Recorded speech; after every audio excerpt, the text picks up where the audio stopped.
إنا أنزلناه في ليلة القدر وما أدراك ما ليلة القدر ليلة القدر خير من 1000 شهر تنزل الملائكة والروح فيها بإذن ربهم من كل أمر سلام هي حتى مطلع الفجر صدق الله مولانا العظيم وبلغنا رسوله النبي الكريم الأمين ونحن على ذلك لمن الشاهدين والشاكرين والحمد لله رب العالمين مولاي صل وسلم دائما أبدا على حبيبك خير الخلق كلهم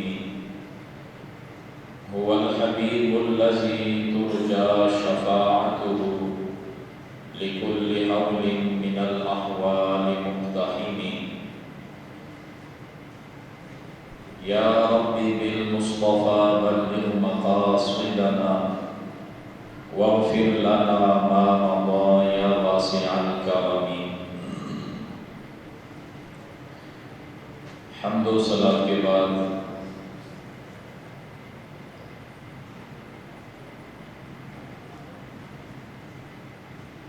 تمام معزز و مکرم سامعین کرام السلام علیکم ورحمۃ اللہ تعالی وبرکاتہ۔ حمد اس ذات کے لیے جس نے ہمیں اپنے محبوب صلی اللہ علیہ وآلہ وسلم کا امتی بنایا۔ درود و سلام ہو اس ذات والا صفات پر جس نے رو رو کر ہمارے گناہوں کو دھویا، شکر اور احسان مند ہم ان صحابہ کرام کے جنہوں نے دین اسلام کی ترویج و اشاعت کے لیے اپنے جسموں کو نیزوں، تلواروں اور تیروں پر رکھا لیکن دین پر آنچ نہیں آنے دی۔ دعائے خیر ہو ہمارے ان بزرگوں کے لیے، ہمارے ان اسلاف کے لیے، ہمارے ان ائمہ کے لیے جنہوں نے دین متین کی تشریح اس قدر ہمیں آسان کر کے دی کہ آج روئے زمین پر ہر زبان، ہر رنگ و نسل کا شخص بڑی آسانی کے ساتھ دین اسلام پر عمل پیرا ہے۔ خدا آباد رکھے ان درسگاہوں کو، ان مدارس کو، ان خانقاہوں کو، ان مساجد کو کہ جہاں سے ہمیں ہماری شریعت کے مطابق ہماری عملی زندگی گزارنے کے اسلوب سکھائے گئے۔ اللہ رب العالمین کی کروڑہا رحمتیں ہمارے ان اساتذہ کے قبول پر نازل ہوں جنہوں نے ہمیں علم دین سے روشناس کرایا اور آج وہ دنیا سے تشریف لے گئے۔ اللہ رب العالمین اپنی سلامتی میں رکھے ہمارے ان اساتذہ کو جو آج حیات ہیں۔ بالخصوص میں ایک ادنا سا دین کا طالب علم ہوں، ایک حقیر انسان ہوں اور اپنے آپ کو کچھ بھی نہیں سمجھتا، لیکن اسی منبر کے اصل وارث اور اس مسجد کے لیے اپنی زندگی وقف کرنے والے جو نہ صرف خود بلکہ ان کے والد گرامی زندگی کی آخری سانس تک اس مسجد سے وفادار رہے اور اللہ کی رضا کے لیے بلا معاوضہ دین مدین کی خدمت کو اپنے لیے سعادت سمجھتے ہوئے یہاں امامت و خطابت کے فرائض انجام دیے۔ میری مراد ہے لوگ القابات دیتے ہیں، لوگ زبانی تعریف کرتے ہیں، لیکن میرا ایمان یہ ہے کہ میرے محسن اور مربی اور مجھے یہاں کھڑا کرنے کے قابل بنانے والے مفتی اعظم پاکستان مفتی منیب الرحمان صاحب اور یہاں میری سرپرستی کرنے والے مجھے سکھانے والے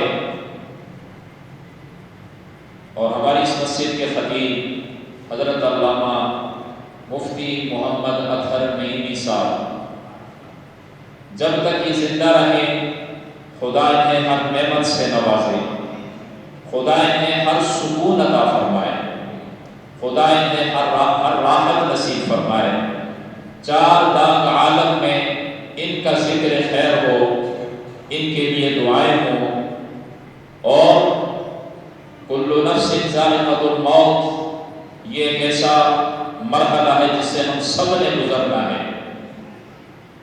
اللہ ان کی عمر دراز فرمائے، ان کی عمر میں برکت عطا فرمائے۔ اللہ جل مجدہ الکریم، ہمارا عقیدہ یہ ہے کہ ہم کسی کی قدر ان کے مرنے کے بعد کرتے ہیں۔ بڑا اچھا آدمی تھا، بڑا نیک آدمی تھا، بڑا مخلص آدمی تھا، زندگی میں ہم ان کے ساتھ کیا کرتے ہیں؟ اگر وہ کوئی دین کا کام کریں تو ہم ان پر متجینی کرتے ہیں، اگر وہ خطابت کریں، اگر وہ امامت کریں، اگر وہ درس و تدریس کریں، اگر وہ دارالعلوم چلائیں، اگر وہ مسجد کا انتظام سنبھالیں تو ہم ان کو معاف نہیں کرتے ہیں۔ طرح طرح کی تکالیف ہم ان کو دیتے ہیں، ان کی ہم غیبت کرتے ہیں، ان پر ہم الزام تراشی لگا کرتے ہیں۔ کون یہ ہمیں سکھاتا ہے؟ یہ ہمارا نفس امارہ اور شیطان ہمیں سکھاتا ہے۔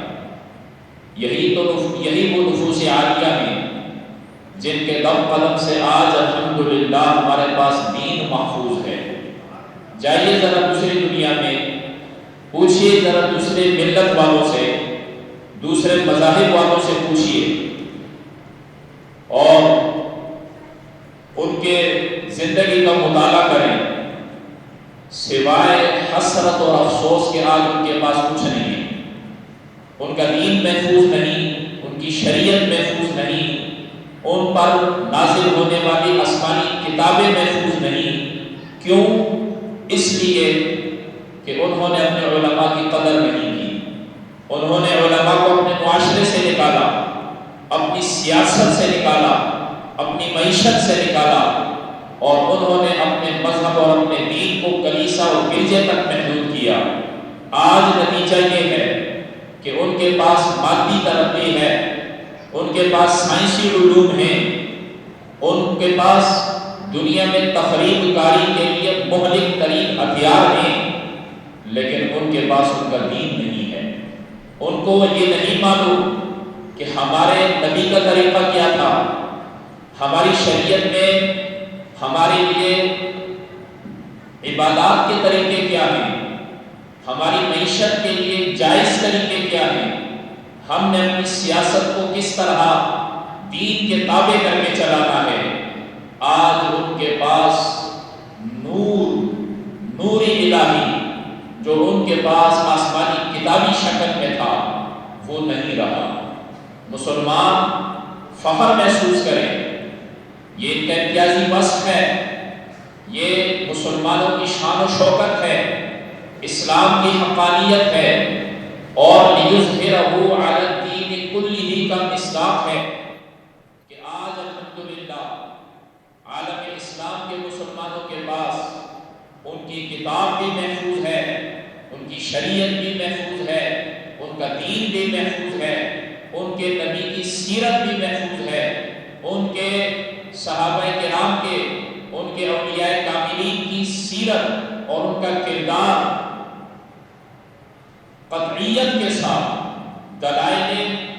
دلائل اور براہین کے ساتھ اور بڑی پختگی اور بڑے خصوص کے ساتھ جس طرح اول دن میں تھی آج بھی یہ ساری چیزیں مسلمانوں کے پاس محفوظ ہیں، اور یہ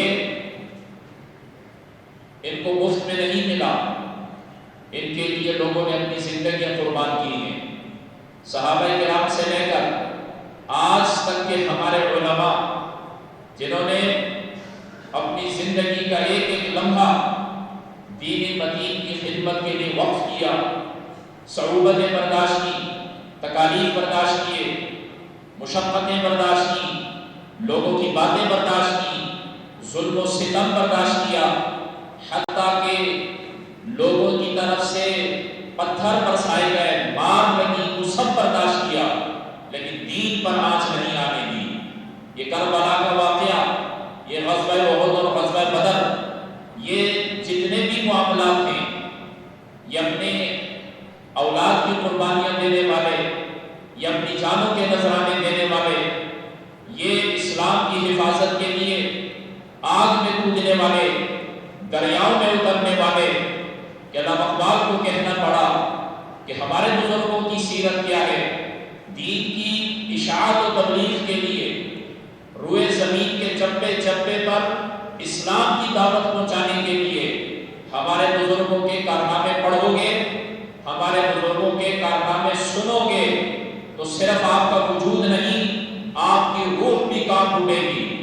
ہمارے اسلاف نے جو قربانیاں دی تو علامہ اقبال نے دو لفظوں میں اس کا مکمل احاطہ کر دیا کہ دشت و دشت دریا میں نہ چھوڑے ہم نے، بحر ظلمات میں گھوڑے دوڑا دیے ہم نے۔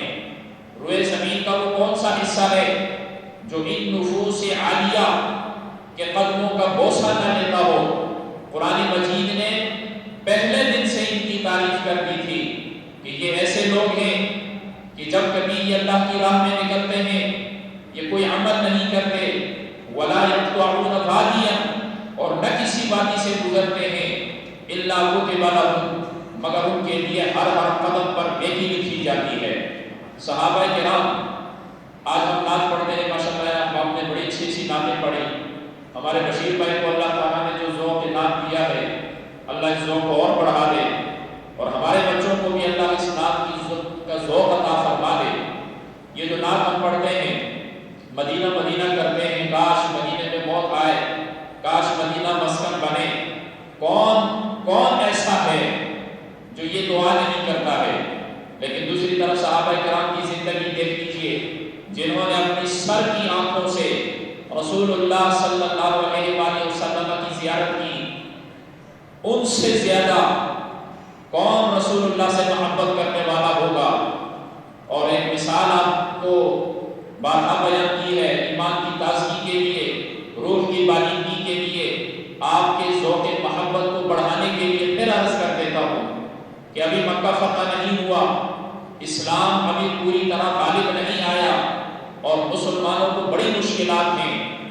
چند دیگر صحابہ کرام کے ساتھ حضرت خبیب رضی اللہ تعالیٰ عنہ اہل مکہ کے ہاتھوں گرفتار ہوتے ہیں، آپ کی آنکھوں کے سامنے آپ کے رفقا کو ایک ایک کر کے شہید کیا جاتا ہے، بڑی بے دردی سے شہید کیا جاتا ہے، ان کا ایک ایک عضو کاٹا جاتا ہے، ان کی آنکھوں میں سلائیاں پھیری جاتی ہیں، بڑی اذیت کے ساتھ آپ کے سامنے آپ کے ایک ایک ساتھی کو شہید کیا جاتا ہے۔ آخری باری حضرت خبیب کی ہے، ان سے کہا جاتا ہے خبیب تم بڑے خوبصورت جوان ہو، تمہاری جوانی پر ہمیں ترس آتا ہے، تمہاری خوبصورتی کی عرب میں مثالیں دی جاتی ہیں، تمہاری علم و حکمت کی دنیا میں مثالیں دی جاتی ہیں، تمہاری شجاعت، تمہاری بہادری، تمہارے قوت بازو یہ عرب میں ضرب المثل ہیں، ایسا کیوں نہ ہو کہ ہم تمہیں زندہ چھوڑ دیں، لیکن تمہیں اس زندگی کی قیمت چکانی ہوگی، تم ہماری بات مان لو، تم ہماری شرط پوری کر دو، ہم تمہیں بخش دیتے ہیں، تمہیں زندگی تمہاری زندگی تمہیں دے دیتے ہیں، تمہیں زندہ چھوڑ دیتے ہیں۔ کیا کہتے ہو؟ کہا یہ بتاؤ، اگر اس جگہ آج جو تم قید ہو اور موت تمہارے سر کھڑی ہے، اس جگہ تم نہ ہو، تمہارا نبی ہو، تم اپنا نبی ہمارے حوالے کر دو، ہم تمہاری جگہ انہیں شہید کر دیتے ہیں، تمہیں کیسا لگے گا؟ حضرت خبیب رضی اللہ تعالیٰ عنہ کا جسم کانپنے لگا، شدت غضب سے آپ کی آنکھوں سے چنگاریاں ہونے لگی، اور آپ نے کہا بدبختو، اتنی بڑی جرأت، اتنی بڑی بات کرتے ہو؟ ہمارا ایمان تو یہ ہے کہ ہم اس بات کو بھی گوارا نہیں کرتے کہ رسول اللہ صلی اللہ علیہ وآلہ وسلم کے مبارک پاؤں میں کانٹا چبھ جائے اور خبیب گھر میں آرام سے بیٹھا رہے۔ تمہیں نہیں معلوم کہ رسول اللہ صلی اللہ علیہ وآلہ وسلم کے غزوہ احد میں جو دانت مبارک شہید ہوئے تھے، اس کا غم ہم نے کس طرح سہا ہے، ہمیں وہ تکلیف کتنی ہوئی ہے؟ حضرت ویسے قرنی سے پوچھو، یہ خبر ان کے پاس جاتی ہے، وہ اپنے ساتھ کیا کرتے ہیں؟ تم نے محبت کا ذائقہ ہی نہیں چکھا ہے۔ ایسے صحابہ کرام اتنی محبت حضور علیہ السلام سے کرنے والے، کیا سب کی قبریں مدینہ منورہ میں ہیں؟ سب کی قبریں جنت البقیع میں ہیں؟ کوئی تمنا کر سکتا ہے کہ جنت البقیع میں مدفن نصیب ہو اور وہ نہ ہو جائے؟ عراق میں صحابہ کرام کی قبریں ہیں، شام میں صحابہ کرام کی قبریں ہیں، فلسطین میں صحابہ کرام کی قبریں ہیں، یا افغانستان میں صحابہ کرام کی قبریں ہیں، ہمارے پاکستان کے ضلع بلدار اور سکھر میں صحابہ کرام کی قبریں ہیں، چین میں صحابی کی قبر ہے۔ دنیا کا کون سا خطہ ہے جہاں پر ان عشاق رسول کی قبریں نہیں ہیں؟ کیوں؟ یہ کس لیے نکلے تھے؟ یہ اس دین کی حفاظت کے لیے نکلے تھے جو دین انہوں نے رسول اللہ صلی اللہ علیہ وآلہ وسلم سے بطور امانت لیا تھا۔ حجۃ الوداع کا موقع ہے، 1.25 سے زیادہ صحابہ کرام کا مجمع ہے، رحمت عالم صلی اللہ علیہ وآلہ وسلم نے انہیں دستور انسانیت دیا، زندگی کا منشور دیا، زندگی گزارنے کے قواعد و ضوابط دیے، اور آخر میں آپ نے فرمایا فَلْيُبَلِّغِ الشَّاهِدُ الْغَائِبَ، یہ جتنے یہاں کھڑے ہو تم سب نے میرا یہ پیغام ہر اس شخص تک پہنچانا ہے جو آج یہاں نہیں ہے۔ تو آپ اندازہ لگائیے کہ دین کی تبلیغ کے لیے، دین کی اشاعت کے لیے، اللہ اور اس کے رسول کے پیغام کو اللہ کے مخلوق تک پہنچانے کے لیے اس امت کے سب سے بڑے عاشق، رسول اللہ کے سب سے بڑے فدائی، رسول اللہ صلی اللہ علیہ وآلہ وسلم سے سب سے زیادہ محبت کرنے والے، انہوں نے دیار رسول کو چھوڑا، انہوں نے مدینہ منورہ کو چھوڑا۔ کس لیے؟ کہ محبت ہماری ضرور ہے، عقیدت ہمیں ضرور ہے، لیکن آقا کا فرمان مقدم ہے۔ اللہ کا پیغام اللہ کے مخلوق تک پہنچانا جو امانت ہمارے سپرد ہوئی ہے، یہ ان لوگوں تک پہنچانا، اسی میں اللہ کی رضا ہے، اسی میں رسول اللہ کی خوشی ہے۔ یہی وجہ ہے کہ حضرت بلال رضی اللہ تعالیٰ عنہ عاشق بہت گزرے ہیں، محبت کرنے والے بہت گزرے ہوں گے۔ جس وقت سیدنا صدیق اکبر رضی اللہ تعالیٰ عنہ حضرت بلال رضی اللہ تعالیٰ عنہ کو ان کے آقا امیہ بن خلف سے خرید رہے تھے، تو امیہ نے جو قیمت منہ سے بولی ابوبکر نے فوراً پیش کر دی۔ حضرت ابوبکر صدیق رضی اللہ تعالیٰ عنہ عرب کے ان تاجروں میں سے تھے جو چیز کو پرکھنے اور اس کی مناسب قیمت لگانے میں ایک نام رکھتے تھے۔ امیہ نے جو قیمت بولی حضرت ابوبکر صدیق رضی اللہ تعالیٰ عنہ نے حوالے کر دی۔ امیہ ہکا بکا رہ گیا، کہا ابوبکر بکر بڑا نام سنا ہے تمہارا، بڑی شہرت سنی ہے، آج تک خریداری میں تم نے دھوکہ نہیں کھایا، لیکن ابو بکر تم آج تو بڑا دھوکہ کھا گئے۔ تم نے جس غلام کی قیمت دی ہے، اس طرح کے غلام تو بازار میں اس قیمت میں 100 مل جائیں، یہ تم نے کیا کر دیا ہے؟ تو ابو بکر صدیق رضی اللہ تعالیٰ عنہ رونے لگے اور امیہ سے کہا، امیہ یہ بات میری سمجھ میں نہیں آئے گی۔ ابو قحافہ کا بیٹا جانتا ہے کہ اس ہیرے کی قدر رسول اللہ کی بارگاہ میں کتنی ہے۔ میں آج بھی شرمندہ ہوں کہ بلال کی قیمت پھر بھی ادا نہیں کر سکا ہوں۔ وہ بلال جس نے رسول اللہ صلی اللہ علیہ وآلہ وسلم کی وفات اقدس کے بعد اذان دینی چھوڑ دی، بڑا اصرار ہوا، بڑا ان کے جو ہے پیش کیے گئے کہ آپ اذان دیتے رہیں، لیکن انہوں نے کہا کہ مجھ میں ہمت نہیں رہی۔ مدینہ منورہ چھوڑا شام چلے گئے، جہاد کے لیے چلے گئے، شام میں جہاد کرتے رہے، ایک رات سوتے ہیں، وقت جاگ اٹھتے ہیں، رحمت عالم جانب عالم صلی اللہ علیہ وآلہ وسلم خواب میں تشریف لاتے ہیں۔ اب بلال ناراض ہو گئے، ہو ہم سے ملنے نہیں آتے، نیند سے کیا جاگے، بغیر کسی سواری کا انتظام کیے مدینہ منورہ کی طرف دوڑ پڑے۔ جس وقت مدینہ منورہ میں داخل ہوئے، اہل مدینہ کی چیخیں نکلی اور وہ منظر ان کی آنکھوں کے سامنے ہوا کہ رسول اللہ صلی اللہ علیہ وآلہ وسلم کی وفات اقدس کے بعد جب حضرت بلال اذان دینے کھڑے ہوئے اور اشہد ان محمدن رسول اللہ کے وقت جب انہوں نے رسول اللہ صلی اللہ علیہ وآلہ وسلم کے مقام کی طرف دیکھا اور اس رخ زیبا میں نظر نہیں پڑی تو غش آگے گر پڑے، بے ہوش ہو گئے۔ کئی دنوں تک اسی کیفیت کے بعد ہی شام گئے تھے، آج پھر وہ مدینہ منورہ آئے، کئی دنوں تک تو اس عاشق دلگیر کی ہچکیاں بند نہیں ہوئی۔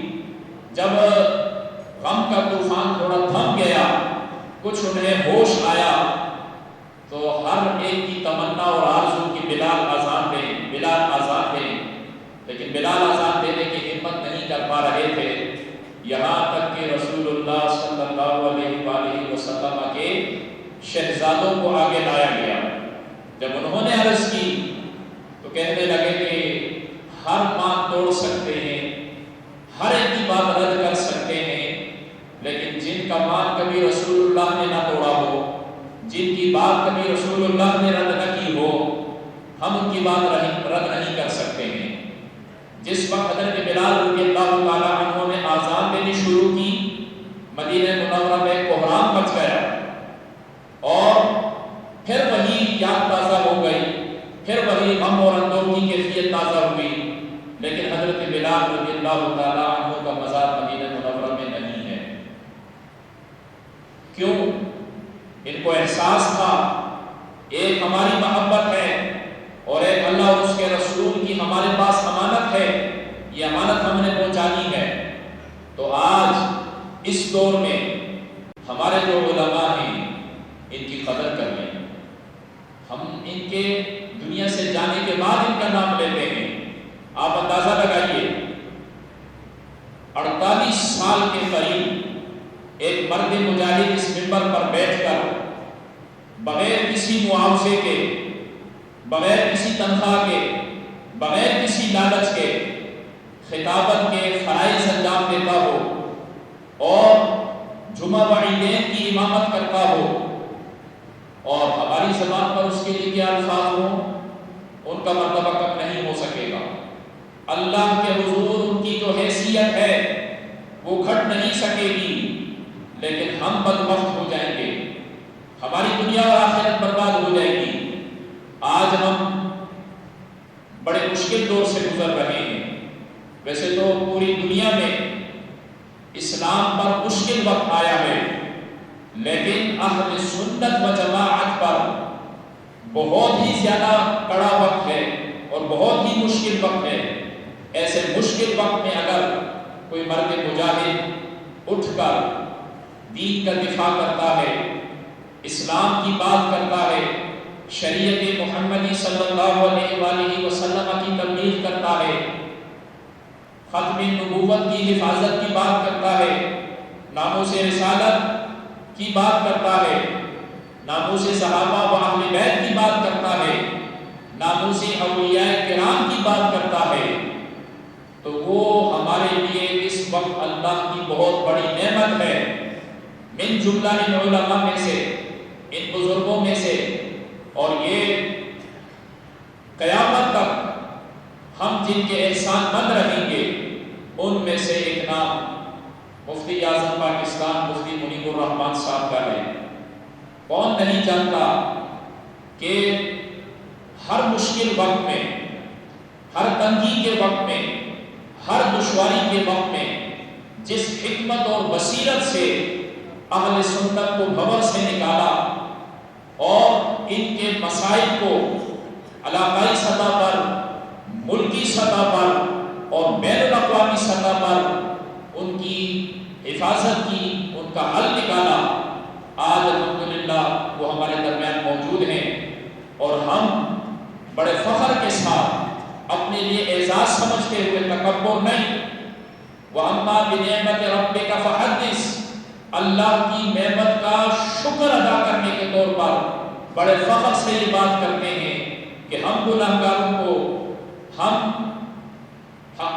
ادنا ترین طالب علموں کو اور کچھ ناچیز کو مفتی اعظم پاکستان مفتی منیب الرحمان صاحب جیسی عظیم شخصیت، مفتی محمد اطہر نعیمی صاحب نعیمی دامت برکاتہ العالیہ جیسی عظیم شخصیت، اور وقت کے اس پورے خطہ ہند کے سب سے بڑے محدث اور مفسر، جن کی کتاب ابھی بھی میرے سامنے رکھی ہے، محدث اعظم ہند، مفسر قرآن، سعید ملت حضرت علامہ مولانا غلام رسول سعیدی رحمہ اللہ، اور یہ آپ کے قریب میں سرافہ بازار سبز مسجد میں کوئی 50 سال سے زیادہ خطابت اور شروع میں امامت اور تدریس کے فرائض سنبھالنے والے میرے شیخ اور میرے محترم معزز استاد حضرت علامہ جمیل العلماء مولانا جمیل احمد نعیمی ضیائی رحمہ اللہ تعالی، ان نفوس عالیہ سے ہمیں شرف تلمذ حاصل ہے۔ ہم ان کے قدموں کی خاک ہیں، ان کے قدموں میں بیٹھ کر، ان کی جوتیاں سیدھی کر کے ہمیں اس قابل بنایا کہ ہم یہاں 2 لفظ آپ کے سامنے بول سکیں، یہاں امامت کر سکیں، مسجد کی خدمت کر سکیں، اور الحمدللہ براہ راست منبر پر نہیں آئے ہیں، مسجد کی پہلی سیڑھی سے چل کر آئے ہیں، الحمدللہ مسجد کا خادم رہا ہوں، مسجد کی صفائی کی ہے، مسجد میں جھاڑو لگایا ہے، مسجد میں پوچھا لگایا ہے، یہ مسجد کی گلیاں جھاڑی ہیں، یہ مسجد کی صفیں درست کی ہیں، پھر اللہ نے کرم فرما دیا، موثری کی ہے، حضرت بلال رضی اللہ تعالیٰ عنہ کی سنت پر بھی عمل کیا ہے، حضرت ابو ہریرہ رضی اللہ تعالیٰ عنہ کی سنت پر بھی عمل کیا ہے، اور اللہ نے یہ کرم کیا ہے۔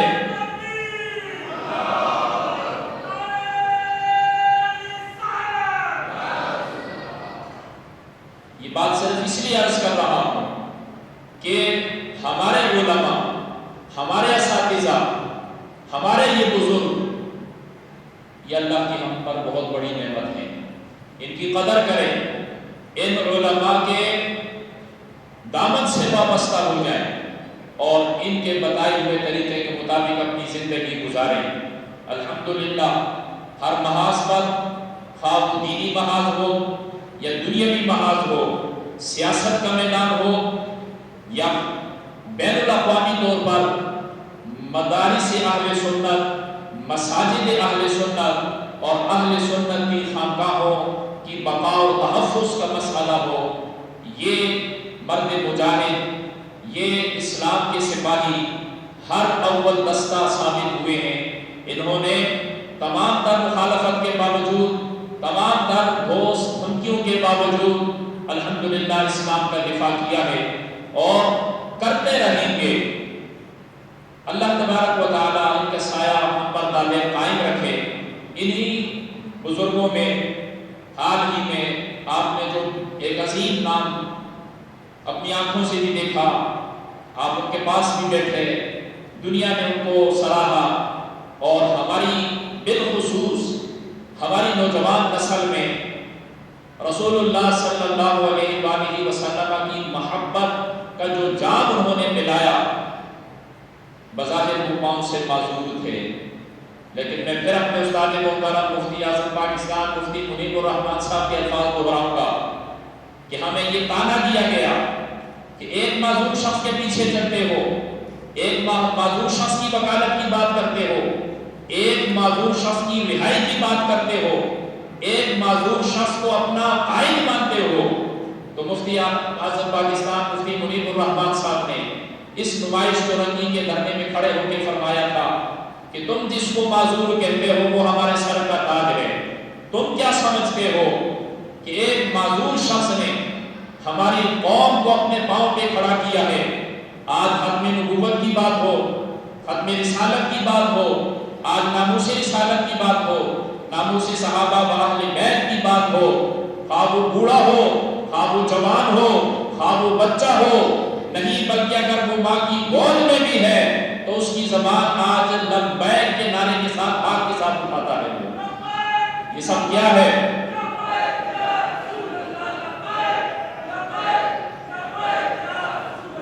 دین سے وفا کر کے تو دیکھو، دین کی کوئی خدمت تو کر کے دیکھو، دین کے کسی شعبے سے وابستہ ہو کر تو دیکھو، دین تمہیں کتنی عزت دیتا ہے، دین تمہیں کہاں پہنچاتا ہے، دین تمہیں دنیا اور آخرت میں کامیابی کی جو ضمانت دیتا ہے وہ اللہ اور اس کا رسول، اللہ اور اس کے رسول کا فضل ہے، اللہ اور اس کے رسول کا وعدہ ہے۔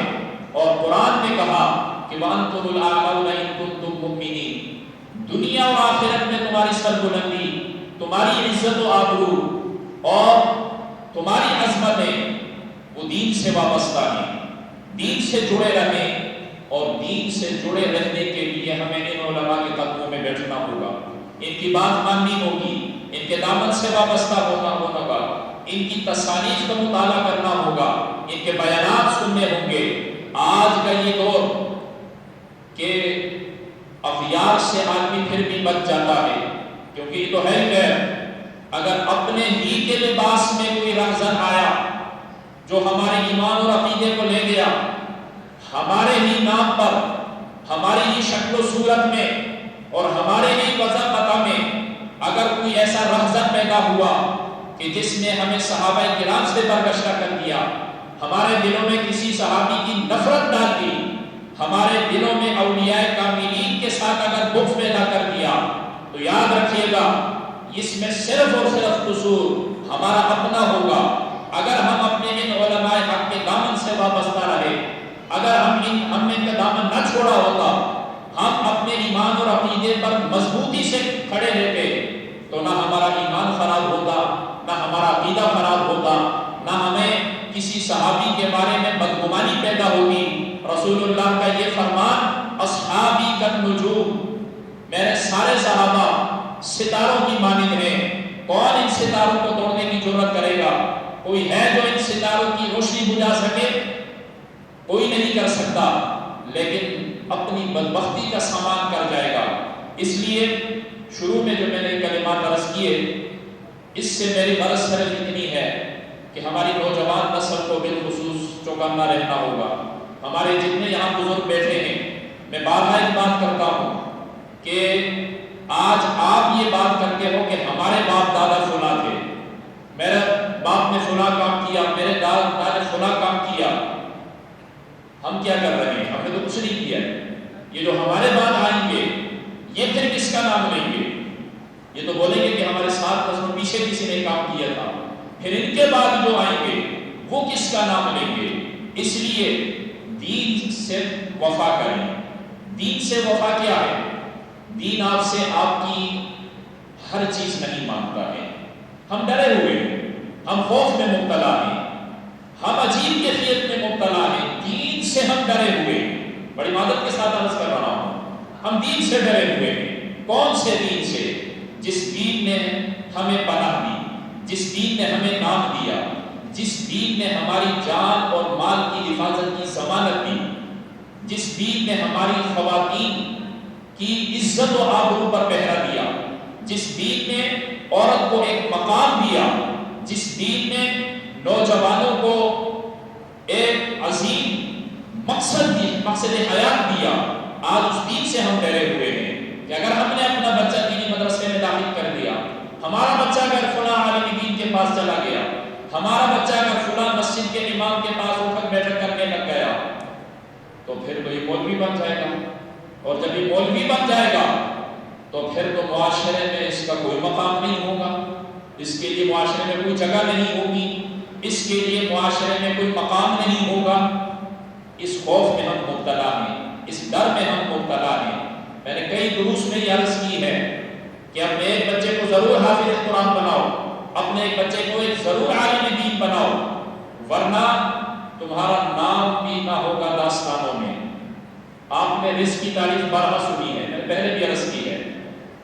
رزق کس کو کہتے ہیں؟ کسی سے بھی رزق کی بات کرو، کھانے پینے کے سوا کوئی نام نہیں لے گا۔ رزق میں کمی ہے، رزق میں برکت نہیں ہے، رزق زیادہ مل رہا ہے، اس کو کم مل رہا ہے، اس کو زیادہ مل رہا ہے، اس سے کیا مراد لیتے ہیں؟ صرف کھانا پینا، مال و دولت، بس۔ اس سے آگے ہم رزق کو نہیں سمجھتے ہیں۔ یہ قرآن سے دوری کا نتیجہ ہے، یہ دین سے دوری کا نتیجہ ہے، علماء کی صحبت میں نہ بیٹھنے کا نتیجہ ہے۔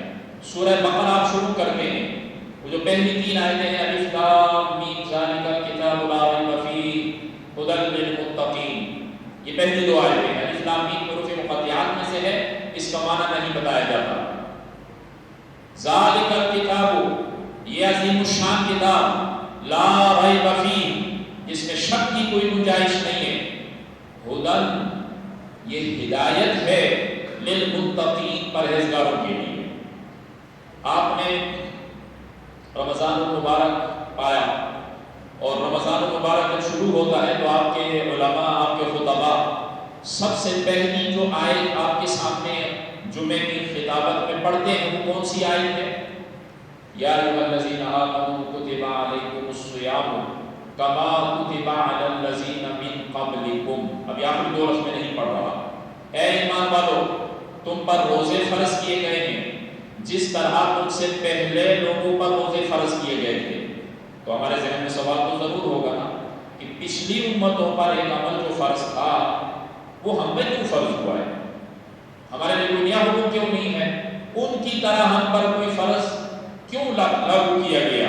تو قرآن نے اس سوال کا جواب آخری 2 لفظوں میں دیا ہے، لعلکم تتقون، تاکہ تم متقی بن جاؤ، تاکہ تم نیک بن جاؤ، تم تقوی اختیار کرو۔ روزے کی فرضیت کا مقصد لعلکم تتقون ہے، تقوی ہے، اور اسی کو قرآن مجید کی سورہ بقرہ کی دوسری آیت میں بیان کر دیا کہ یہ کتاب ہدایت، یہ عظیم الشان کتاب متقین کے لیے ہدایت ہے۔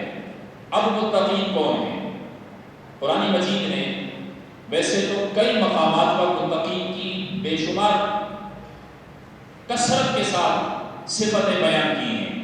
کہیں ان کو مجاہد قرار دیا ہے، یہ بھی متقی ہیں، کہیں ان کو نماز سے تعبیر کیا ہے، کہیں ان کو اللہ کی راہ میں خرچ سے تعبیر کیا ہے، اور اس طرح کی بہت ساری نیکیوں میں ان کا تذکرہ کیا ہے۔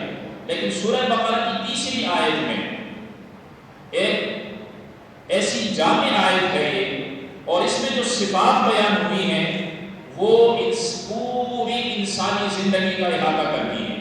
اب آئیے تیسری آیت کی طرف سورہ بقرہ کی 2 آیتیں آپ نے سماعت کرنی ہے۔ الف لام میم، یہ پہلی آیت ہے، حروف مقطعات میں سے ہے۔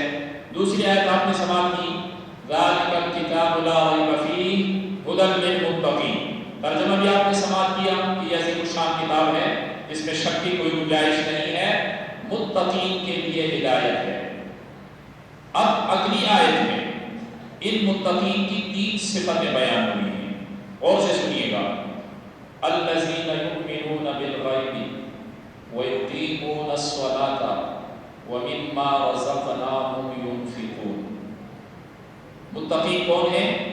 الذین وہ ہیں یؤمنون بالغیب جو بن دیکھے ایمان رکھتے ہیں، جو بغیر دیکھے ایمان لاتے ہیں۔ اور متقین کی دوسری تعریف کیا ہے؟ وَيُقِيمُونَ الصَّلَاةَ اور نماز قائم کرتے ہیں۔ تیسری صفت قرآن نے بیان فرمائی وَمِمَّا اور اس میں سے رَزَقْنَاهُمْ جو ہم نے ان کو عطا کیا يُنْفِقُونَ خرچ کرتے ہیں۔ یہ تیسری صفت ہے۔ پہلی صفت ایمان بالغیب ہے، اللہ کا شکر ہے، اس کی حمد و ثنا ہے کہ ہمیں ایمان کی دولت سے نوازا ہے اور دنیا کی ساری نعمتوں کے مقابلے میں یہ بہت بڑی نعمت ہے۔ پھر آگے بھی اللہ تعالیٰ ہمیں توفیق دیتا رہے، ہم نماز قائم کرتے رہیں، نماز نہ چھوڑیں، نماز کی پابندی کریں۔ تیسری جو خوبی ہے وَمِمَّا رَزَقْنَاهُمْ يُنْفِقُونَ، اس پہ تھوڑا سا آپ غور کریں تاکہ آپ کو جو میری شروع کی گفتگو ہے وہ سمجھ میں آ جائے۔ وَمِمَّا اور اس میں سے، یہ جو عربی میں من کا لفظ ہوتا ہے اس کا اردو میں ترجمہ ہوتا ہے سے، اور سے کا لفظ اردو میں ایک پوری چیز کے کچھ حصے کے لیے استعمال ہوتا ہے۔ مثال ہم دے دیں گے کہ میں نے اس دسترخوان سے ایک روٹی کھائی، اب دسترخوان پہ بہت ساری روٹیاں تھیں، یہ سے کا لفظ بتاتا ہے کہ میں نے اس میں سے ساری نہیں کھائی، کچھ کھائی ہے۔ میں نے دو آدمیوں سے بات کی، ایک آدمی سے بات کی، اس سے کا لفظ بیچ میں آ رہا ہے، یعنی لوگ تو بہت سارے تھے لیکن میری گفتگو ایک دو آدمیوں سے ہوئی۔ یہ تو قرآن مجید میں من کا لفظ استعمال کیا ہے رزق کو خرچ کرنے سے، تو آسان سا معنی ہے کہ جو رزق ہم نے ان کو دیا ہے سارا نہیں، اس میں سے کچھ ہماری راہ میں خرچ کرتے ہیں۔ اب اس کو ہم اگر اپنی زندگی میں دیکھ لیں اور عام حالت میں دیکھیں تو ہم تو یہی سمجھتے ہیں کہ ٹھیک ہے میرے پاس جو مال و دولت ہے اس میں سے اپنے پر خرچ کیا، اپنے بچوں پہ خرچ کیا، اپنی ضرورتوں پہ خرچ کیا اور کچھ اللہ کی راہ میں خرچ کر دیا، بس فارغ ہو گئے۔ ہم نے رزق کے معنی کو سمجھا ہی نہیں ہے۔ رزق کا معنی لغت کے اعتبار سے کھانا پینا نہیں ہے، یہ جو مال ہے ہمارے پاس پیسے کی شکل میں یہ بھی نہیں ہے۔ رزق کا معنی ہے ہر وہ شے جس سے کسی جاندار کو نفع ہو، کسی جاندار کو اس سے فائدہ ہو۔ ہم جاندار ہیں، یہ روشنی ہے، اس سے ہمیں فائدہ ہوتا ہے، یہ ہمارے لیے رزق ہے۔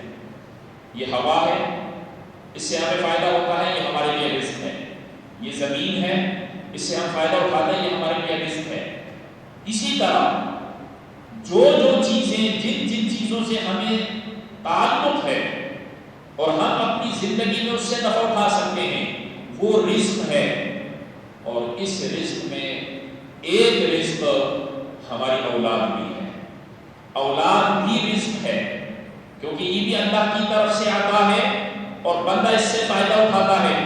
اگر یہ چھوٹے ہوں تو بندہ ان سے محبت کرتا ہے، ان کے لیے محنت مزدوری کرتا ہے، اور جب یہ بڑے ہو جائیں تو ماں باپ کی خدمت کرتے ہیں، بڑھاپے میں آپ کو نفع پہنچاتے ہیں، اور اگر آپ انتقال کر جائیں اور آپ نے ان کی اچھی تربیت کی ہو تو آپ کے مرنے کے بعد وہ آپ کے لیے دعائیں مغفرت کرتے ہیں۔ آپ کی اولاد سے آپ کو نفع ہو رہا ہے، جب اولاد سے نفع ہو رہا ہے تو اولاد رزق میں شامل ہے۔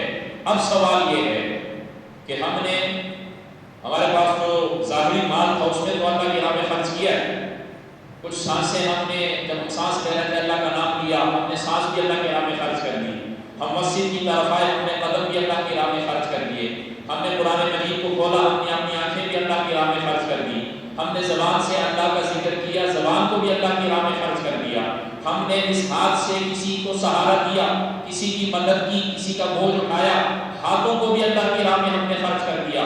اسی طرح آپ زندگی کے سارے معاملات کو لے لیں کہ ہم نے زندگی میں بہت ساری چیزیں اللہ کی راہ میں خرچ کی ہیں، لیکن جو اولاد جیسی بڑی نعمت ہے اس کو ہم نے اللہ کی راہ میں کتنا خرچ کیا ہے۔ ہماری 4-5 اولاد ہے، 2-4 بیٹے ہیں، 2 بیٹیاں ہیں، ہم نے ایک کو سب کو اچھی تعلیم دلائی، ہم نے بڑے بڑے اسکولوں میں بڑے بڑے اداروں میں یہ بھی بنا دیا، ڈاکٹر بھی بنا دیا، انجینئر بھی بنا دیا، شعلہ بھی بنا دیا، ان میں سے اللہ کی راہ میں کس کو خرچ کیا ہے؟ یہ دعوت فکر ہے، یہ وہ موقع ہے کہ جہاں آ کے ہم خسارے کی طرف جا رہے ہیں۔ اور آج اگر ہم یہ شکوہ کرتے ہیں کہ ہمارے علماء ہماری رہنمائی نہیں کرتے ہیں، علماء منبروں سے ہمیں مسائل بیان نہیں کرتے ہیں، علماء ہماری درست رہنمائی نہیں کرتے ہیں، تو یہ شکوہ کرنے سے پہلے ذرا ہمیں اپنی گریبان میں جھانکنا ہوگا۔ یہ علماء کون ہیں؟ یہ بھی تو کسی کے بچے ہیں، یہ بھی تو کسی کے بیٹے تھے۔ اگر کوئی عالمہ ہے جو خواتین کو پڑھاتی ہیں، وہ بھی تو کسی کی بیٹی ہے۔ آپ کا بیٹا، آپ کی بیٹی، وہ کیوں اس سفر میں، وہ کیوں دین کی اس خدمت میں شامل نہیں ہے؟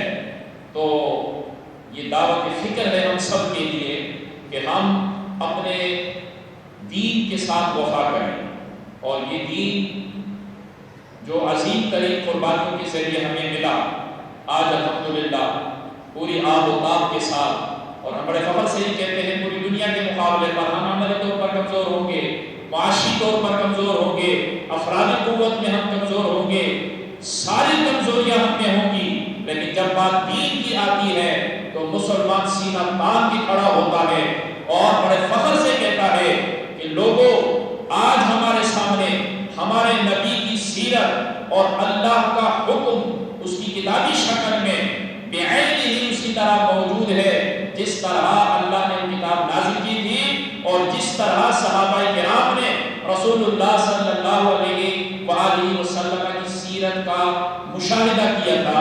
الحمدللہ زبر زیر کے ساتھ اور جملہ خوبیوں کے ساتھ، تمام کمالات کے ساتھ، تمام جزیات کے ساتھ الحمدللہ وہ دین ہمارے سامنے موجود ہے۔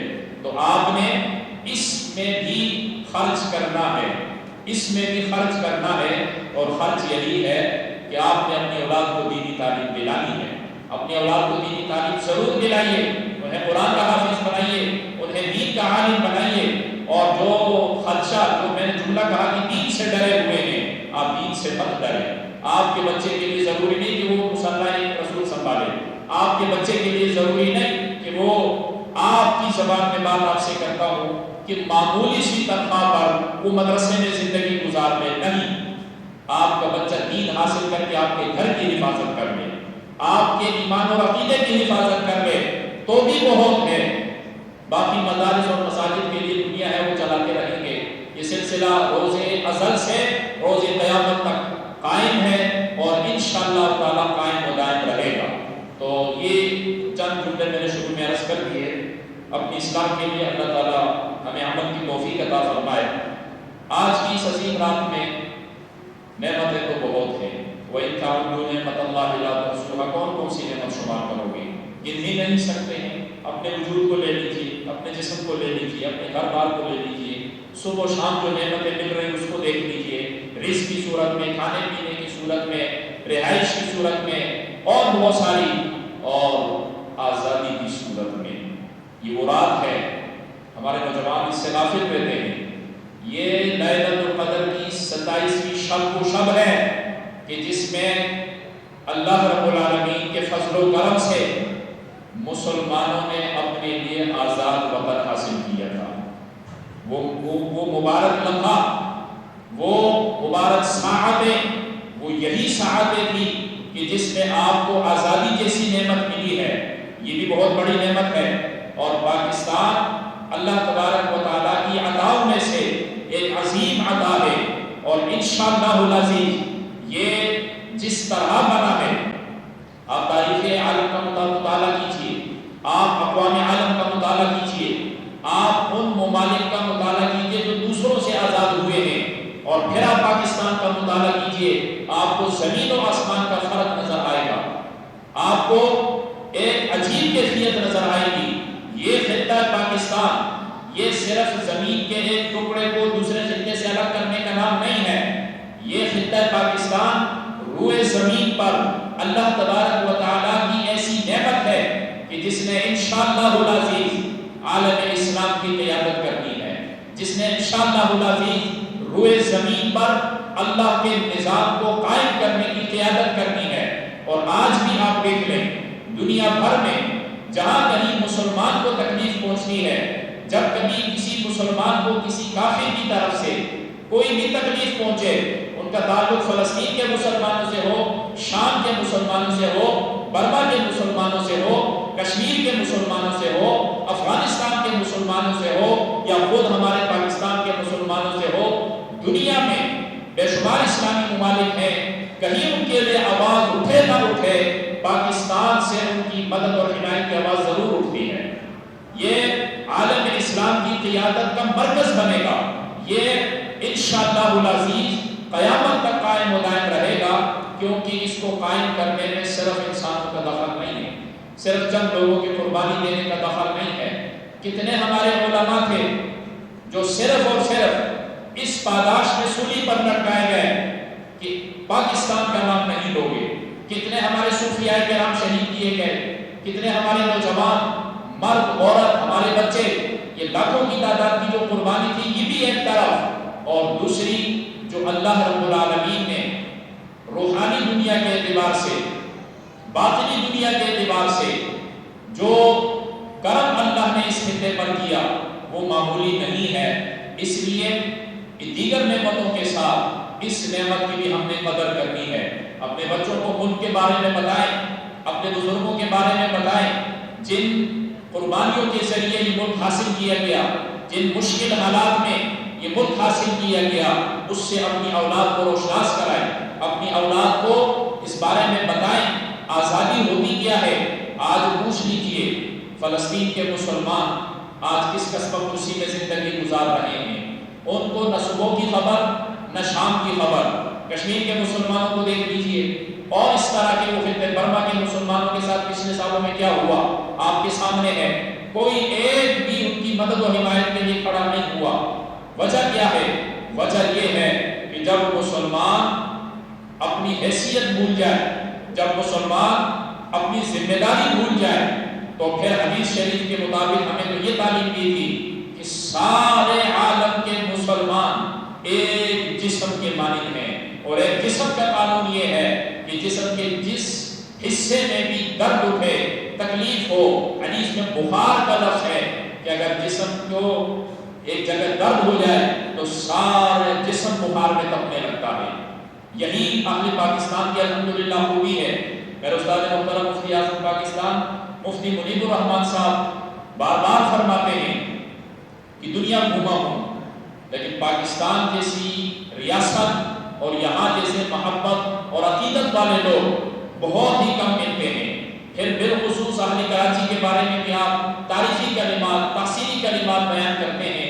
وجہ یہ ہے کہ درد بہرحال مسلم کا یہ رکھتے ہیں، ان کے سینوں میں جو دل دھڑکتا ہے اس میں عالم اسلام کا درد ہے، اس میں مسلمانوں کی تکلیف کا احساس ہے، اور یہی آپ کی ایمانی نشانی ہے، یہی آپ کی ایمانی قوت ہے۔ اللہ تبارک و تعالیٰ اسے سلامت رکھے۔ اسی کے ساتھ ساتھ ہم تھوڑا سا اور آگے بڑھتے ہیں۔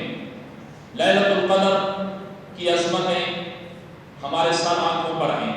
لیلۃ القدر عظیم رات ہے، اور اس ایک رات کی عبادت 1000 مہینوں سے افضل ہے۔ نبی کریم صلی اللہ علیہ وآلہ وسلم نے مختلف ارشادات گرامیہ کے ضمن میں لیلۃ القدر کے فضائل بیان فرمائے ہیں۔ ایک روایت میں ہے کہ علی بن عروہ بیان کرتے ہیں کہ ایک دن رسول اللہ صلی اللہ علیہ وآلہ وسلم نے بیان فرمایا کہ بنی اسرائیل میں 4 آدمی تھے جنہوں نے 80 سال تک اللہ تبارک و تعالیٰ کی اس طرح عبادت کی کہ پلک جھپکنے کی مقدار بھی اللہ کی نافرمانی نہیں کی۔ ان 80 سالوں میں پلک جھپکنے کی مقدار بھی اللہ کی نافرمانی نہیں کی۔ ان میں ایک حضرت ایوب علیہ السلام ہیں، حضرت زکریا علیہ السلام ہیں، حضرت حزقیل بن العجوز ہیں، اور حضرت یوشع بن نون علیہ السلام ہیں۔ جب صحابہ کرام نے یہ سنا کہ 80 سال عبادت، اب ظاہر سی بات ہے کہ بلوغ سے پہلے کی عبادت تو معتبر نہیں ہوتی، پھر بیچ میں کئی عبادتیں رہ جاتی ہیں۔ عبادت صرف نماز کا نام نہیں ہے، مسلمان کی پوری زندگی عبادت سے تعبیر ہے، عبادت کا نام ہے۔ یہ اگر روزی حلال کماتا ہے یہ عبادت ہے۔ حدیث شریف کے مطابق جو شخص اپنی اولاد کو حلال لقمہ کھلاتا ہے یہ اس کے لیے صدقہ ہے۔ ان کا کھانا پینا تو آپ پہ فرض ہے تو آپ لازمی کھلائیں گے، لیکن اگر آپ کی نیت یہ ہو کہ ان کو حلال روزی کھلائیں تاکہ یہ نیک اور صالح بنے اور ان کی زندگی اچھی گزرے، یہ کھلانا بھی آپ کے لیے ثواب ہے، ساری زندگی آپ کی عبادت سے تعبیر ہے۔ پھر 80 سال اس طرح عبادت کرنا، یہ سن کر صحابہ کرام کو بڑا تعجب ہوا، اپنی کم زندگی پر افسوس ہوا۔ پھر اس میں بھی کئی کوتاہیاں ہو جاتی ہیں، کئی لغزشیں ہو جاتی ہیں، بڑے افسوس کرنے لگے اور ان پر رش کرنے لگے کہ اتنا ثواب کما گئے، اتنا اجر لے گئے، اتنا اللہ کے قریب ہو گئے۔ جب رسول اللہ صلی اللہ علیہ وآلہ وسلم نے صحابہ کرام کی حالت دیکھی، آپ کو بھی تھوڑا سا تعجب ہونے لگا۔ اتنے میں جبریل امین نازل ہوتے ہیں اور عرض کرتے ہیں اے محمد صلی اللہ علیہ وآلہ وسلم، آپ کی امت کو اس بات پر تعجب ہوا ہے کہ ان لوگوں نے 80 سال عبادت کی اور پلک جھپکنے کی مقدار بھی نافرمانی نہیں کی، اللہ تعالیٰ نے آپ کی امت کے لیے اس سے بھی بہتر چیز نازل کر دی ہے۔ پھر جبریل امین نے حضور علیہ الصلوۃ والتسلیم کے سامنے لیلۃ سورہ قدر کی یہ پہلی 3 آیتوں کی تلاوت کی۔ انا انزلناہ فی لیلۃ القدر لیلۃ القدر خیر من الف شہر وما ادراک ما لیلۃ القدر لیلۃ القدر خیر من الف شہر، کہ یہ اس سے افضل ہے جس پر آپ کو اور آپ کی امت کو تعجب ہوا۔ پھر رسول اللہ صلی اللہ علیہ وآلہ وسلم اور آپ کے صحابہ خوش ہو گئے۔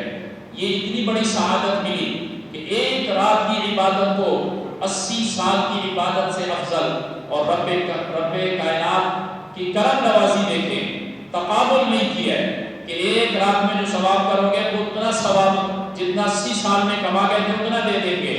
اللہ کا کلام اس کے الفاظ پر غور کریں کہ لیلۃ القدر خیر، یہ خیر اس میں تفصیل کا صیغہ ہے اور عربی گرامر کے اعتبار سے اس کا معنی یہ ہوتا ہے زید خیر من عمر، کا معنی ہوتا ہے کہ زید عمر سے افضل ہے۔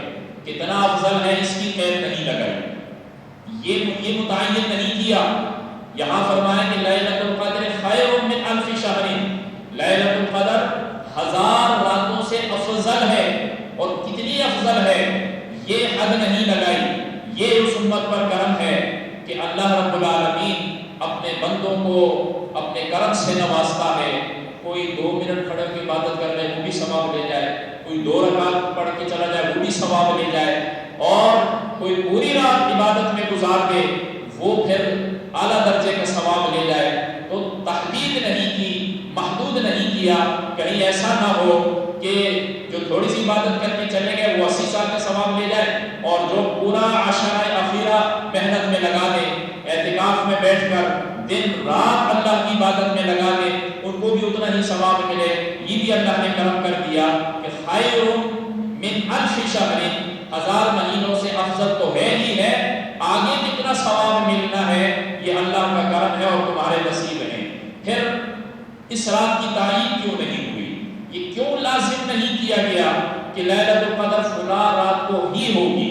نبی علیہ الصلوۃ والتسلیم حضرت عبادہ بن ثابت رضی اللہ تعالیٰ عنہ بیان کرتے ہیں کہ رسول اللہ صلی اللہ علیہ وآلہ وسلم ہمیں لیلۃ القدر کی خبر دینے کے لیے باہر تشریف لائے۔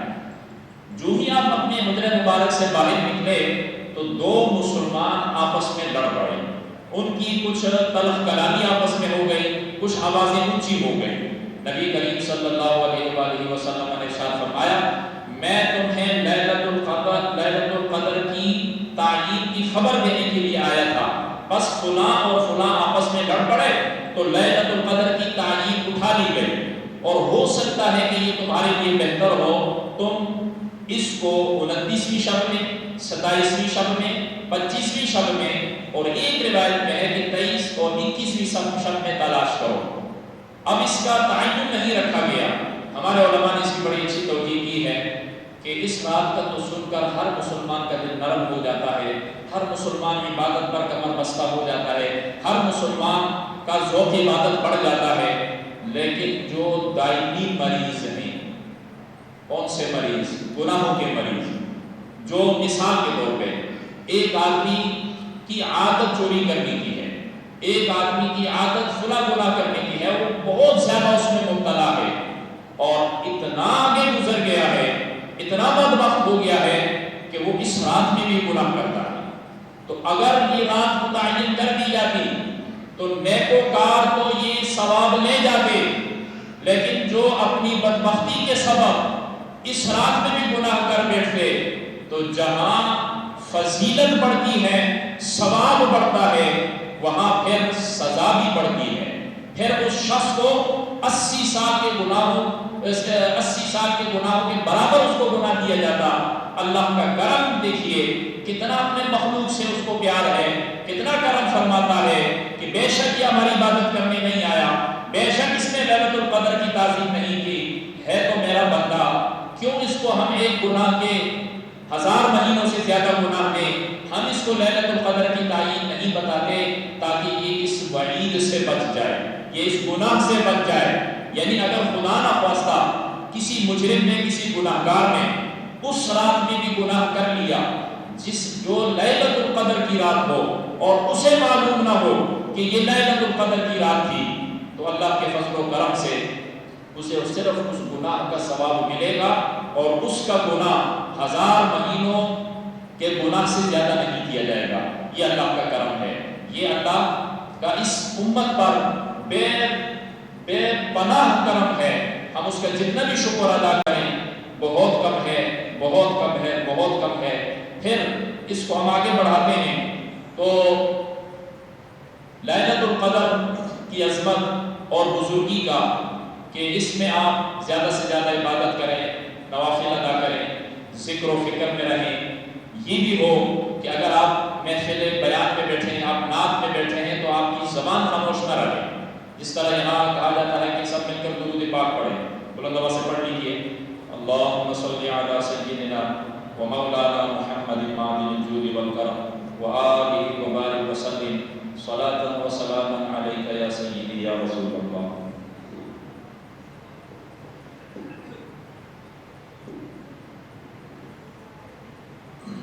دوسری بات،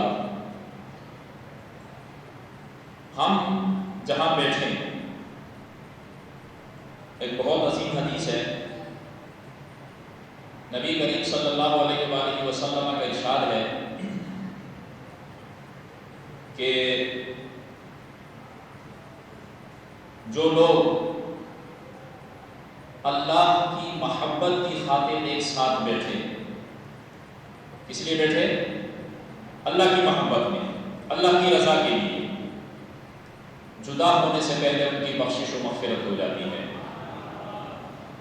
یہاں تک فرمایا کہ ایک شخص اپنے گاؤں سے دوسرے گاؤں جانے کے لیے نکلا اور وہاں اس کا ایک دوست رہتا تھا، بڑا نیک، بڑا متقی آدمی تھا۔ اللہ تبارک و تعالیٰ نے ایک فرشتے کو حکم دیا کہ جا کر اس کے راستے میں کھڑے ہو جاؤ اور اسے یہ سوال کرو، اور اگر یہ ان سوالوں کا درست جواب دے دے تو پھر اس کو بشارت دے دینا کہ اللہ نے تیری بخشش کرنی ہے۔ یہ شخص راستے میں جا رہا ہے، فرشتہ انسانی شکل میں سامنے کھڑا ہوا، سلام کلام کے بعد کہنے لگا کدھر کا ارادہ ہے؟ کہاں فلاں بستی، کس کام سے جا رہا ہے؟ وہ کہا کام سے نہیں جا رہا ہوں، وہاں ایک میرا دوست ہے اس سے ملنے جا رہا ہوں۔ کہ کیوں ملنے جا رہا ہے اس سے؟ اس پر تمہارا کوئی قرض ہے وہ وصول کرنے جا رہے ہو؟ کہا نہیں۔ کہا تم پہ کوئی قرض ہے وہ چکانے جا رہے ہو؟ کہا نہیں۔ کہا اس سے پھر کوئی مدد لینا چاہتے ہو؟ کیا کرنے جا رہے ہو؟ تو اس شخص نے کہا کہ میں اللہ کی رضا کے لیے اس سے محبت کرتا ہوں، میں اللہ کی رضا کے لیے اس سے محبت کرتا ہوں، اور آج میرے دل نے چاہا کہ میں جا کے اس کی زیارت کروں، میرا اس کے سوا اور کوئی مقصد نہیں ہے۔ تو جب اس نے یہ جواب دے دیا تو فرشتے نے کہا کہ میں اللہ کی طرف سے مقرر کرتا ہوں تیرے لیے، اور اللہ کا پیغام تجھ تک پہنچا رہا ہوں کہ چونکہ تو اللہ کی رضا کے لیے اس بندے سے ملنے جا رہا ہے جو اللہ کا محبوب ہے، نیک بندہ ہے، تو اللہ نے تجھے یہ بشارت دے دی ہے کہ اللہ نے تیری بخشش فرما دی ہے۔ ان محافل میں ہم کس لیے بیٹھتے ہیں؟ اللہ کی رضا کے لیے، اس نیت کے ساتھ بیٹھے ہیں کہ یہ جتنے بیٹھے ہیں ان میں کئی اللہ کے محبوب بندے ہوں گے، کئی اللہ کے نیک بندے ہوں گے، ان کے صدقے میں خدا میری بھی بخشش فرما دے گا۔ حدیث شریف میں آتا ہے کہ اللہ رب العالمین کے کچھ خاص فرشتے صرف ایک کام کے لیے پیدا کیے گئے، اور وہ کام ہے روئے زمین پر مجالس ذکر کی تلاش۔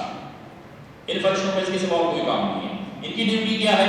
ان کی ڈیوٹی یہ ہے کہ یہ جبریل امین کی معیت میں اترتے ہیں، جیسے لیلۃ القدر کے بارے میں آتا ہے کہ جبریل امین کی معیت میں فرشتے اترتے ہیں، اور جو بھی کھڑا ہوا بیٹھا ہوا اللہ کا ذکر کر رہا، اللہ کی عبادت کر رہا، اس سے مصافحہ کرتے ہیں۔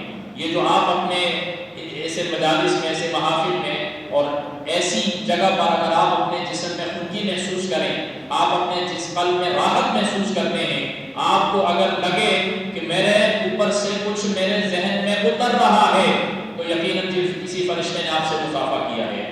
آپ خوش نصیب ہیں کہ یہ سعادت آپ کو اس رات میں حاصل ہوئی ہے۔ تو یہ فرشتے جب کسی مجلس کو پا لیتے ہیں تو دوسروں کو آواز دیتے ہیں کہ ہلم الینا ہلم الینا، آؤ ہم نے اپنا مقصود پا لیا ہے۔ یہ فرشتے زمین سے آسمان تک اس ذکر کی مجلس کو گھیر لیتے ہیں۔ جب یہ محفل ختم ہو جاتی ہے، درود پاک پڑھ لیجیے۔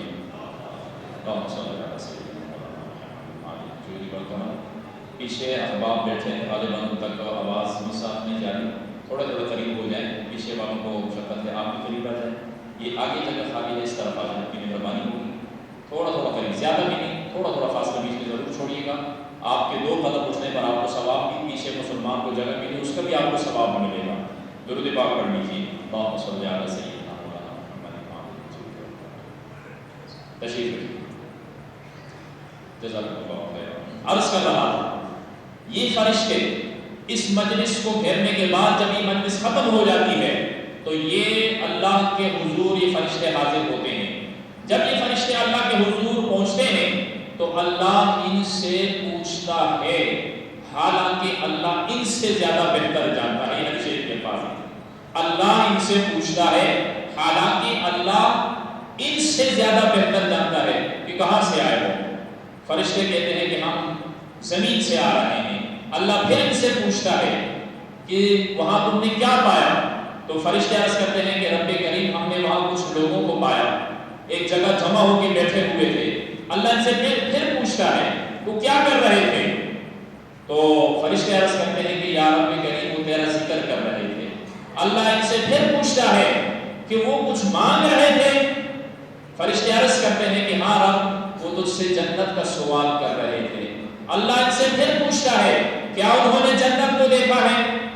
فرشتے عرض کرتے ہیں رب انہوں نے جنت کو نہیں دیکھا۔ اللہ پھر فرماتا ہے اگر وہ جنت کو دیکھ لیتے تو پھر فرشتے عرض کرتے ہیں کہ یار وہ تو پھر اور زیادہ سوال کرتے۔ پھر اللہ فرشتوں سے پوچھتا ہے، اور اس ہر پوچھنے کے ساتھ حدیث میں یہ الفاظ بار بار آتے ہیں کہ حالانکہ اللہ ان سے بہتر جانتا ہے کہ وہ کچھ پناہ مانگ رہے تھے، کسی چیز سے پناہ تو نہیں مانگ رہے تھے۔ تو فرشتے عرض کرتے ہیں کہ ہاں رب وہ جہنم سے تیری پناہ مانگ رہے تھے، تجھ سے جہنم سے پناہ مانگ رہے تھے۔ اللہ رب العالمین پھر فرشتوں سے پوچھتا ہے کیا انہوں نے جہنم کو دیکھا ہے؟ فرشتے عرض کرتے ہیں نہیں یا رب۔ اللہ فرماتا ہے اگر وہ دیکھ لیتے تو فرشتے عرض کرتے ہیں یا رب پھر تو وہ اور زیادہ پناہ مانگتے۔ اللہ رب العالمین کا ارشاد ہوتا ہے تم سب گواہ رہنا، میں نے اس سارے ذکر کی مجلس والوں کو بخش دیا ہے۔ فرشتے عرض کرتے ہیں یا رب اس میں ایک شخص اس مجلس کا حصہ نہیں تھا، اس ذکر والوں کے مجلس میں باقاعدہ وہ شامل ہونے نہیں آیا تھا۔ اس مجلس میں ایک شخص بیٹھا ہوا تھا، یہ شخص اس کے ساتھ کچھ ضرورت رکھتا تھا، اس شخص کو اس مجلس میں بیٹھے ہوئے شخص سے کوئی کام تھا، یہ اس مجلس میں بیٹھنے کی نیت سے نہیں آیا تھا، یہ آیا تھا اس شخص کے انتظار میں کہ یہ محفل ختم ہو یہ اٹھے اور میں اس کی اپنی ضرورت پوری کر دوں۔ اللہ رب العالمین یعنی فرشتوں کا تعجب ہو رہا تھا کہ اہل مجلس کی مغفرت کا تو سوال ٹھیک ہے، لیکن جو شخص اس مجلس میں بیٹھنے کی نیت سے نہیں آیا اس کی بھی بخشش ہو گئی۔ ان کو تعجب ہوا۔ اللہ رب العالمین نے فرمایا ہم جلساء لا یشقی جلیسہم، اور ایک روایت ہے کہ لا یشقی جلیسہم، کہ یہ ایسے بیٹھے ہوئے لوگ ہیں، یہ ایسے مجلس والے ہیں، یہ ایسے ذکر کرنے والے لوگ ہیں کہ ان کی سعادت ہے تو اپنی جگہ ان کے قریب بیٹھنے والا بھی بدبخت نہیں ہوتا ہے۔ تو آپ ان مجالس میں بیٹھتے ہیں، اللہ کی رضا کی نیت سے بیٹھیں، اس لیے بیٹھیں کہ یہاں اللہ کا کوئی نیک بندہ ہوگا جس کی آمین، جس کی دعا، جس کا رونا، جس کا ذکر، جس کی فکر، جس کی کوئی عبادت، جس کا کوئی سجدہ اللہ کو پسند آئے گا، اللہ اس کی بخشش فرما دے گا، اس کی برکت سے اللہ ہماری بھی بخشش فرما دے گا۔ یہ مجالس ذکر اس لیے ہوتی ہیں، یہ چاہے لیلۃ القدر کے عنوان سے ہو، یہ تاپ راتوں کے عنوان سے ہو، یہ 11ویں شریف کی مناسبت سے ہو، یہ 12ویں شریف کی مناسبت سے ہو، یہ نصف شعبان المعظم کی مناسبت سے ہو، ذکر کی کوئی مجلس ہو، اللہ اور اس کے رسول کے نام کی کوئی بھی مجلس ہو، حتی الامکان اس میں آئیں، اپنے بچوں کو ساتھ لائیں، اپنی اولاد کو ساتھ لائیں، ان کو ان محافل کا مزہ چکھائیں، ان کو ان محافل کا عادی بنا دیں، تاکہ آپ کا ان کو لانا آپ کے مرنے کے بعد بھی آپ کے لیے نیکی کا ذریعہ بنے، کہ جب تک وہ ان محافل میں آتے رہیں گے جتنا ثواب ان کو ملتا رہے گا اتنا ہی ثواب آپ کے نام اعمال میں بھی درج ہوتا رہے گا۔ اس کے ساتھ ساتھ ہم اپنی ذمہ داریوں کا بھی احساس کریں، عبادت بھی کرتے ہیں الحمدللہ، ذکر و فکر بھی کرتے ہیں اور بہت سارے نیکی کے کام کرتے ہیں۔ چند ہماری ذمہ داریاں ہیں بحیثیت مسلمان، بحیثیت کھل کے بات کروں، بحیثیت اہل سنت و جماعت کے رکن اور فرد ہونے کی حیثیت سے ہم اپنی ذمہ داریوں کا احساس کریں کہ ہمارا مال کہاں خرچ ہو رہا ہے، ہماری جان کہاں خرچ ہو رہی ہے، ہماری محبتیں کہاں خرچ ہو رہی ہیں، ہماری اولاد کہاں جا رہی ہے۔ اپنی ذمہ داری کا احساس کریں۔ آپ کے مساجد، آپ کے مدارس اب وہ نہیں رہے جو ہونے چاہیے تھے، آپ کے مدارس میں اب وہ چیزیں نہیں رہی، وہ قوت، وہ طاقت، وہ ہمت وہ نہیں رہی جو کبھی ہمارا حصہ ہوا کرتا تھا، کبھی ہماری پہچان ہوا کرتی تھی۔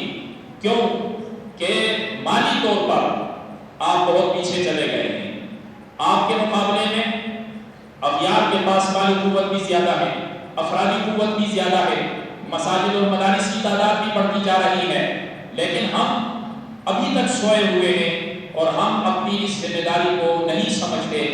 آپ اپنا مال اللہ کی راہ میں خرچ کرتے ہیں، ضرور خرچ کریں۔ کسی کو کھانا کھلاتے ہیں، بہترین کام ہے۔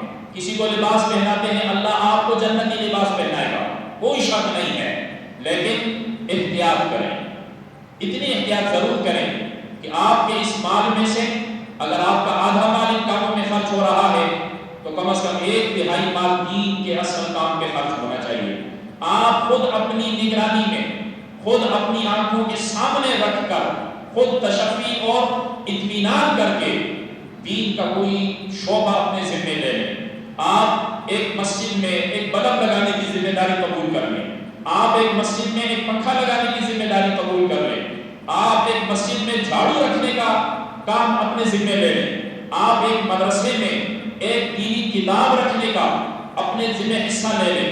علی ھذا القیاس دین کے بہت سارے شعبے ہیں، تبلیغ کا شعبہ ہے، تصنیف و تعلیف کا ہے، دینی طلباء جو مدارس میں رہتے ہیں ان کی ضروریات کا مسئلہ ہے، ان کے کھانے پینے کا ہے، ان کے رہائش کا ہے، ان کے علاج کا مسئلہ ہے، ان کے لباس کا مسئلہ ہے، ان کے لیے کتابوں کا مسئلہ ہے۔